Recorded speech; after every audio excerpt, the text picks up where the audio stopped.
Un chien pot de colle. Adopter un chiot, c'est aussi pour recevoir de l'amour, on ne va pas se mentir.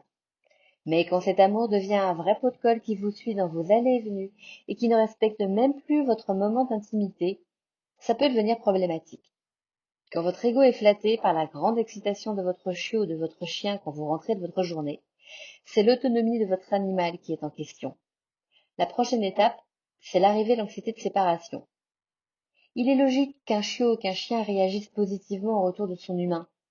Mais quand il en devient fou et qu'il a besoin de plusieurs minutes pour se calmer, c'est un signe à ne pas ignorer. Le chiot doit apprendre à vivre sereinement vos moments de présence comme vos absences.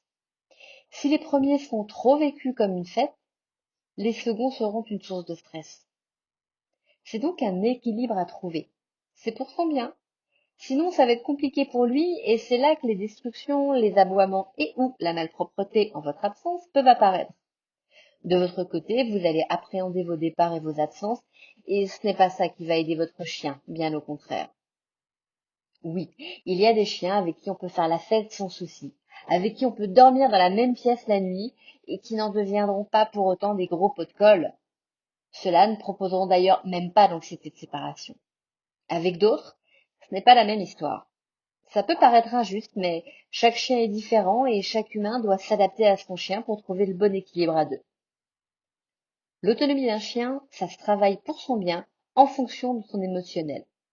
Et si vous voulez discuter de l'autonomie de votre chien, envoyez-moi un message. Avec Truffinade, vous allez être fier de votre chien. À bientôt.